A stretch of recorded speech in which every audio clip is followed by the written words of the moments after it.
All right, welcome to part B of episode 8 of the TouchDownUnder podcast. We are going to go straight into it, and we are going to go through our All-AFC South team.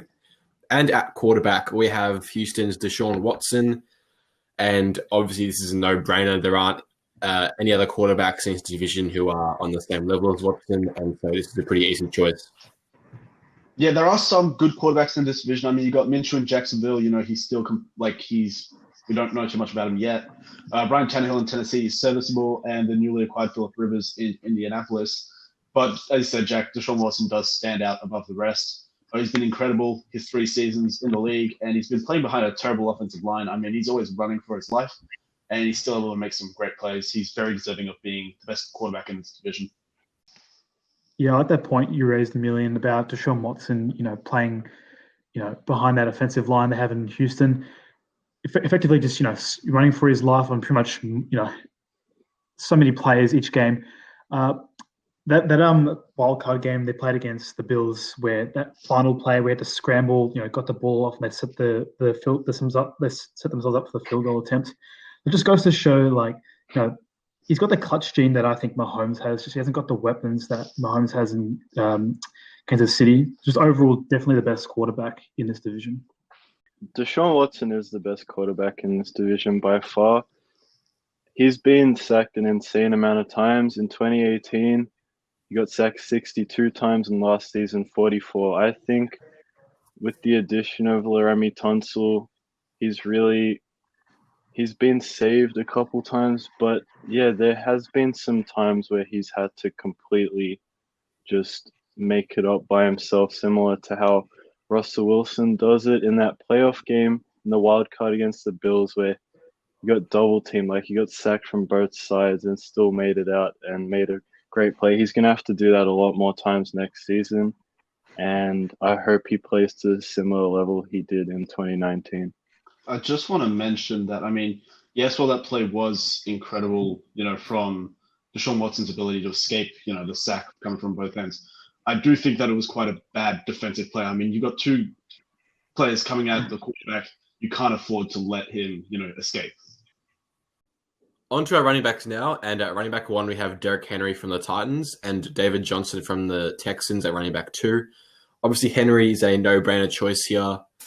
We know how good he is. We know how good he was last season, especially in the playoffs against the Patriots and the Ravens. For Tennessee's sake, I hope they can reach an agreement to keep Henry in Nashville. As for Johnson, I don't think Johnson deserves the running back 2 spot here. I believe Leonard Fournette is the better back at this point in their careers, and I'm really quite astounded as to why he isn't here instead of Johnson. Yeah, I agree with you there. I think Leonard Fournette easily deserves the running back 2 spot. David Johnson, he had an incredible season, in 2016, but since then he hasn't had 1,000 rushing yards, and he hasn't been able to stay healthy for a full season, except for 2018, but he really didn't put up the similar numbers, and Leonard Fournette should take it spot. He's 24, and he's had over 1,000 rushing yards in 2 of his 3 seasons. With Derrick Henry, he's the best power back in the league without a doubt. The Titans offense runs through Derrick Henry, and I feel like his biggest problem prior to 2019 was consistency throughout the season, and he finally found that last year. Titans, they peaked in the playoffs last year, and their game plan was just to give him the ball, and the Chiefs prepared for this, we saw, and they kept him under 100 yards in the AFC Championship, which resulted in the Titans offense not being able to keep up with the Chiefs. So moving forward, I'd like to see, the Titans still use him, quite a lot, but open up their game a bit more.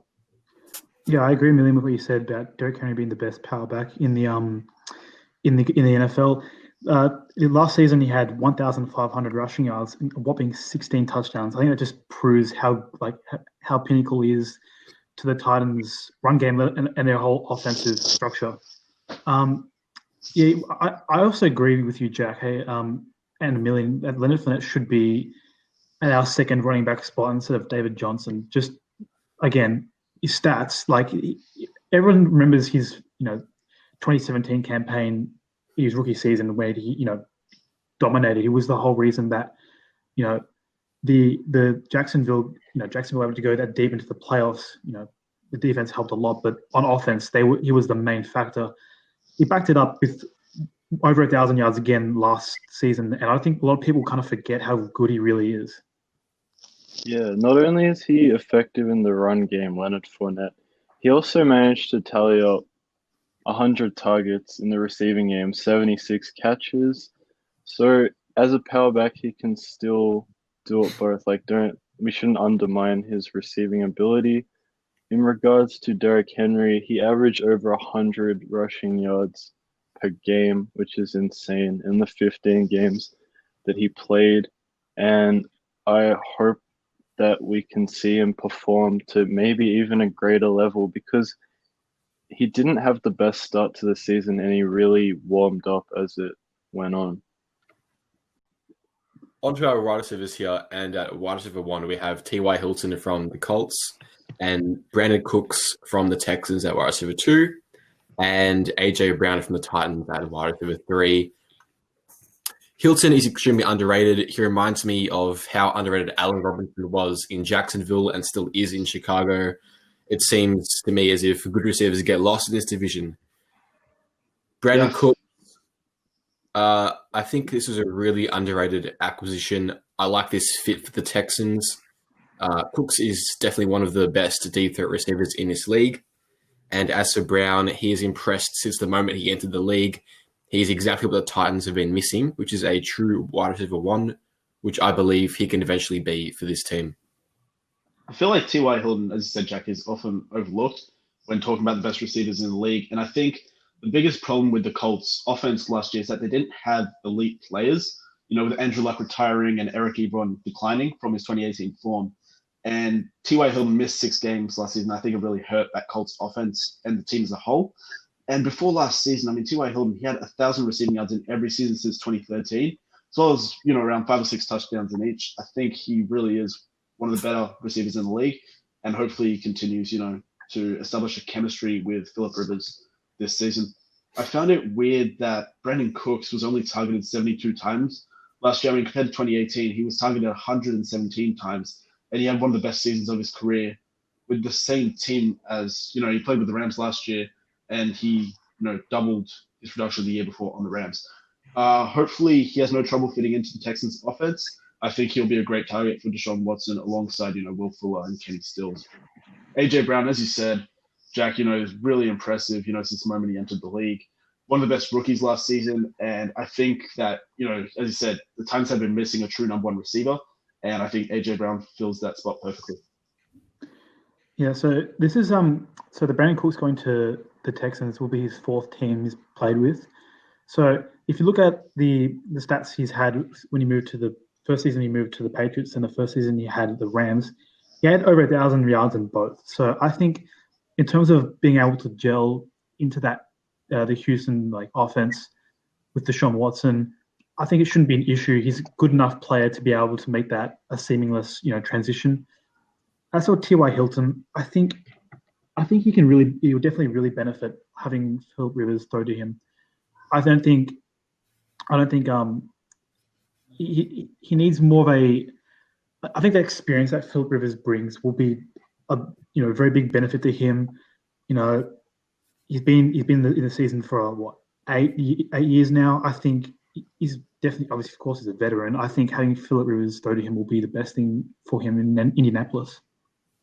I agree. Phillip Rivers will be the best quarterback for him since Luck retired. I think he is really overlooked as one of the top tier receivers in the NFL. Unfortunately, he only was able to play 10 games last season. In regards to Brandon Cooks, I think he really has a chance to overtake Will Fuller for that number 2 role in the offense, or possibly Kenny Stills, one or the other, because Will Fuller hasn't really been able to get healthy in his career to this point, and I feel like Brandon Cooks, they have a similar skill set in my opinion, and lots of teams are looking for those big-bodied receivers, and A.J. Brown really fits that mold, and he's exactly what Tennessee needed, and they really have a gem there. So if your point there, if about Kenny Stills and Cooks and Fuller, I think Fuller will definitely be number one in terms of targets. I feel like he's the next guy coming through to replace Hopkins. I think where Cooks fits in is as that kind of number two guy in terms of targets, but number one in terms of deep threats. I think Kenny Stills will be the number three guy there. Our tight end is Jonnu Smith from the Titans. I think Delaney Walker's departure makes Smith the de facto number one tight end. Smith has been slowly improving, and I truly believe he can eventually fill the shoes of Walker. Overall, though, this isn't, it isn't a very good batch of tight ends. Yeah, as you said, Jack, I mean, there aren't any great tight ends in this division. It's just one of those divisions, it's kind of like the AFC East. You don't have that one tight end that stands out above the rest. That being said, though, Jonnu Smith has been improving slightly every year since he came into the league in 2017, and I have no reason to doubt he'll continue to improve. Yeah, I agree. He hasn't put up like crazy stats that something like a veteran like Travis Kelce or George Kittle in the few seasons he's been in the league has put up. They're modest stats. Had just under 500 last season, 500 receiving yards. Just not a strong division for tight ends. Yeah, that's a good point, Anthony. But what is really stands out to me is that he's caught 80% of his targets, and I think the way Tannehill operates, he's not really going to go for that deep ball all the time. And I think if he can find a security blanket in Jonnu Smith, I reckon he has the ability to improve on his 2019 season as he has been throughout his career. Onto our offensive line now, and we have Laramie Tunsil from the Texans at tackle, Quentin Nelson from the Colts at guard, Ryan Kelly from the Colts at center, Andrew Norwell from the Jags at guard, and Taylor Lowan from the Titans at tackle. Onto our defense now, and at defensive end, we have JJ Watt from the Texans. Obviously, we all know what JJ Watt has been capable of in the past, but injuries and age are starting to kind of get in Watt's way. I'm not sure if he's quite the best at his position anymore. And I'm honestly not really sure if he's still the best producing player on his own defense. I think for me, he is the best defensive end in the league. I agree, he's had problems with injuries the last 4 years. But I mean, in 2018, he played a full 16 games and he got 16 sacks and forced 7 fumbles. That is insane production. So I don't think age is a problem right now. I think in a few years it will be. But I think if he can stay healthy, he's definitely the best defensive end in the league. And it's not just that, but also his presence on the field just lifts the entire team up so much. We saw in the wild card game, he really got going. And then kind of like the stadium and the atmosphere just, electrified the Texans, and they, started a comeback in that game. So I think he was a big reason for their win there. Yeah, before the injury issues he had in the last 4 years, he recorded 69 sacks in those 4 years between 2015 and 2012, I believe. Despite, that's 5 years ago at the moment, but JJ Watt has showed us so many times over his career that he is a legitimate, obviously formidable defensive end, and in my opinion, probably still the best in the league. Emilian, you mentioned during the last 4 years that he's been troubled by injuries. That 1 year he got a full crack at it in 2018. He recorded 16 sacks in 16 games. I think that just shows that he still has that ability to come in and lift the team, like you mentioned. Also, Jack, you said that he's not the best at his position in the league. Who do you reckon is the best? Defensive end? Yeah. Aaron Donald. He plays defensive tackle.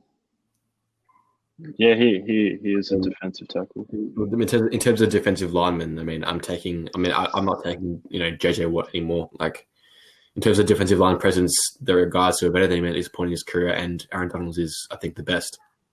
I definitely agree that Aaron Donald is a better player than JJ Watt. I'll take him over any day. But at defensive end, on the edge, I really think that JJ Watt is the best in the league. Honestly, I think you could put Donald on the edge and he'd still be better than Watt, personally.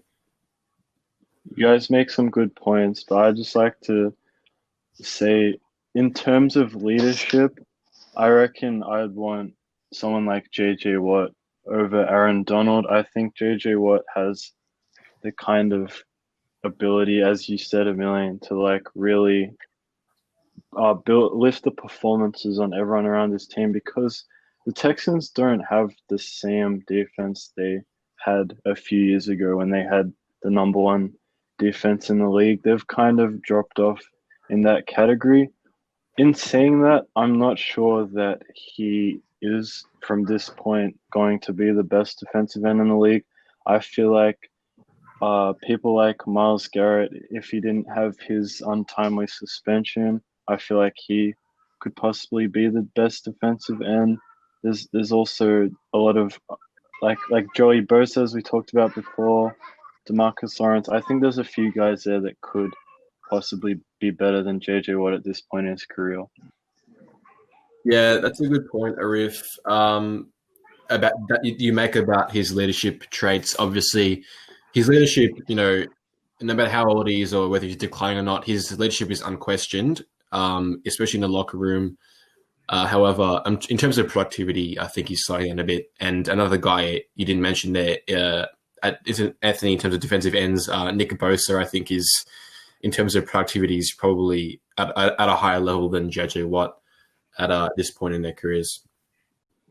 Onto defensive tackle now, and we have DeForest Buckner from Indianapolis, and at the other defensive end spot, we have Justin Houston from the Colts as well. Obviously, DeForest Buckner came across from San Francisco.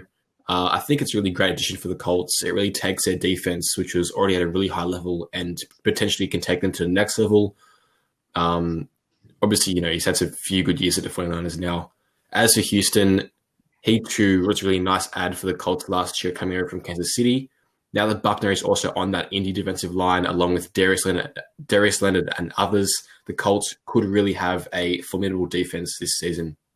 Yeah, I agree with you there, Jack. I think Justin Houston was a very good pickup for the Colts last year. He recorded 11 sacks. It's his highest since 2014. And that was when he got 20 plus sacks or something. I think that the addition of DeForest Buckner as well will only increase Houston's threat on that defense. He's been a great player for the 49ers in his 4 years in the league. I think he'll be great for the Colts this season, and he has an extra threat to that defense, which already has, as I mentioned, Justin Houston and Darius Leonard. Onto our outside linebackers now.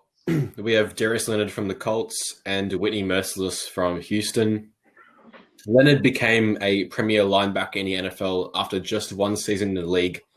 Obviously, injuries got in the way last season, and hopefully he can continue on it from his 2018 dominance in 2020 if he can hopefully stay healthy. As for Mercilus, there's a case to be made that Mercilus is the anchor of that Texas defense now that obviously Clowney is gone and Watt is starting to slow down. I feel like, he may just be the best, most productive player on that defense, obviously. But there's also, Zach Cunningham, who we'll soon get to. Yeah, Whitney Mercilus, he's a solid pass rusher and a good asset to the Texans defense. As you said, Jack, he could be an anchor to that because, Clowney's gone. He's not jaw-dropping and he isn't talked about much, but he does his job really well and is, a big part of the Texans defense. With Darius Leonard, talk about a tackling machine. He led the league in tackles in his rookie season. 163 tackles. That is insane production. And 111 of those were solo tackles. So, while he didn't have as good of a season last year because of injury, he still recorded 121 combined tackle and 5 sacks. He's got a great career ahead of him. Can't wait to see more. Yeah, so Darius Leonard, as you mentioned, obviously his rookie season was he's had 2 seasons in the league. It was a pinnacle of his career so far. He won the Defensive Rookie of the Year. He wasn't able to reach that same benchmark as he achieved in 2018, last season. But there's a lot of young talent in this division. The whole division is the spread of, every position in every team. There's so much young talent. So there's no reason that he won't won't return to his 2018 form and get even better. Yeah, he still had an impressive season, to be honest. He had 5 interceptions last season, did Leonard, and I don't see how he can't even improve even more because he did only play 13 games last season and he almost was averaging 10 tackles a game. So I'm sure that he'll continue to be a menace as his career progresses. In terms of Mercilus, I really agree with your point there, Jack, about how he really is that anchor of that Texans defense, even at his age. And it will be interesting to see how much he has left in the tank. Agreed. On to inside linebackers now, and we have Zach Cunningham from the Texans and Jayon Brown from the Titans. Obviously, Cunningham, I think, has been continuously improving as career has gone on, obviously, which is a good sign for Houston as they try to keep their defense intact and performing at a high level. And I think this upcoming season, he'll be one of the key contributors on that defense. Obviously, as for Brown, he's obviously a reliable piece of that underrated Titans defense. He's not a guy that's spoken a lot, but not dissimilar to a guy like Anthony Hitchens, who just comes in and plays his role every Sunday. He obviously was contributing to that playoff defense last year. Yeah, with Zach Cunningham, as I said, Jack, he's continuously improving, and that is really good, indication of the future for the Texans. Last year, he had a career high 142 tackles and 2 sacks. I think he's a very underrated player in the league, and I hope he'll continue to improve as he enters his prime now. These are his prime years. With Jayon Brown, I mean, he's a solid player, and as I said with Whitney Mercilus, not jaw-dropping, but he does his job in a strong Titans defense. Yeah, I really like Jayon Brown in the Titans. Like I said for my last point, how for Darius Leonard, how's young player coming through. It's the same thing for Jayon Brown. He's 25 years old. He's played 3 seasons in the league. His rookie season recorded 52 combined tackles and 97 in his second season and 105 in last season. I reckon as a coach looking at that, you'd get excited seeing a young player improving. He's showing a lot of potential. So in the future, I reckon he'll have opportunity in the future, to really perform and get even better. We have 2 inside linebackers who are still young and entering their prime. Really excited to see what they both have in store, especially Cunningham. It'll be interesting to see if he can back up that 142 tackle season. On to our defensive backs now, and we have Kenny Moore II from Indianapolis and Malcolm Butler from Tennessee. Moore is certainly an underrated name among this Colts defense. I can't say I know a whole lot about him, but the numbers don't lie. His 2018 season was really quite decent and was slightly better than his 2019 season, but I believe he can easily get back to his 2018 numbers, especially with the help of a better pass rush in Indianapolis this year, which I believe they will have, obviously with the additions of DeForest Buckner and the sort. In terms of Malcolm Butler, no, he's still able to perform at a decently high level, and like Jayon Brown was an integral part of that Titans playoff defense last year.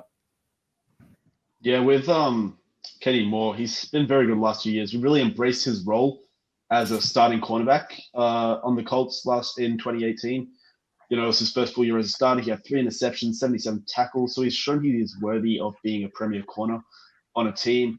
And this division as a whole, I mean, it has a lot of young players, especially on this list here, that are constantly improving. They may not be at the top of the game yet, but I think, in the future, we'll definitely see a lot more of them. We'll hear their names a lot more. With Malcolm Butler, he's been incredibly consistent since 2015. He's always had about 60, 70 tackles and multiple interceptions each season. He's done well with the Titans, keeping up that consistency. He did get injured last season. I mean, he played 9 games, and he's in the later stages of his career, so I don't think he'll be on this list again if we were to make one in the future. Yeah, I think with Kenny Moore, like I said, the last 2 points, he's another young player who's coming through, and he's showing a lot of upside to his game. You mentioned the last 2 seasons, he had 27 combined tackles in 2018 and 61 in 2019. He's showing his worth, and as he gets older, he'll continue to prove that he is going to be like a corner that Indianapolis will have for a while going forward. Obviously, Malcolm Butler is a veteran pretty much in the league. He's 30 years old. He's entering the final stages, last few seasons of his career. I agree with you, Dylan. I don't think he would, if we did this list again, he'd be back on that list. I'm just not sure if he can replicate that form that he was, in his peak in New England. Now that he's been, in that Titans system for a while now, I'm not sure. Yeah, Anthony, I was just on that point about Malcolm Butler, obviously probably not being on this list later. Who do you think will be on there, do you reckon it'll be someone like Adoree Jackson, who's also on the Titans? I do think so. If I was to predict, I probably would in the future. Depends on how much Malcolm Butler slows down, honestly. But yeah, I think so. I feel like a guy like Logan Ryan could have been on this list, obviously, before that. But yeah, on to our safeties now. At free safety, we have Kevin Byard from Tennessee, and also from Tennessee at strong safety, Kenny Vaccaro. There's a case being made that Byard is, one of the best, if not the best, free safeties in the league. Despite his really quite incredible numbers, he's still underrated. And I think that's due to just the team he plays in. The Titans aren't a really big team. He plays in a bit of a low-key division. He's a really underrated player, but he really is one of the best in the league at his position. As for Vaccaro, he too is pretty underrated. Not as good as Byard. He's not nothing special, but he plays his role. There's not too much to say about him, apart from like Byard, he's underrated. Yeah, I think there aren't a lot of highly talented players at his position within the AFC South. And I think Kenny Vaccaro has put up relatively consistent statistics across his career, having spent the first 5 seasons of his career in New Orleans, averaging 77 combined tackles a season with the Saints. And his last 2 seasons with the Titans, he's been able to match this level of production. I think going forward, as I said, there's not a whole lot of strong, there's not a lot of talent in this field, this position in the AFC South, but I reckon probably is deserving of being on this list. Yeah, Kenny Vaccaro, as I said before, a lot of players in the AFC South aren't big names, especially on defense, and they are at the top of the position. Kenny Vaccaro is no exception. He's very reliable. He was very reliable during his time with the Saints, and he's proven to be a good acquisition for the Titans, in the last 2 years.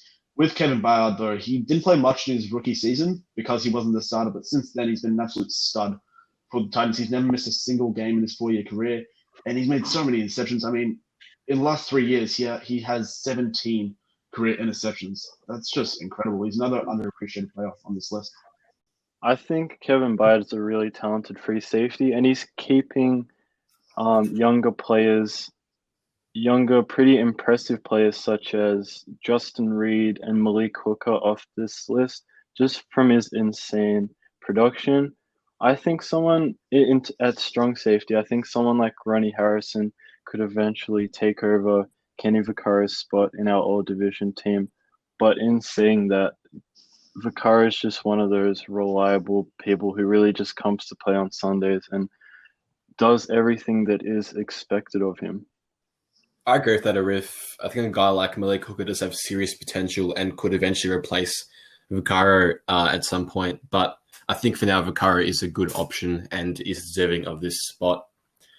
That wraps up our defense for the All-AFC South team. And now we're on to our special teams before we wrap it up.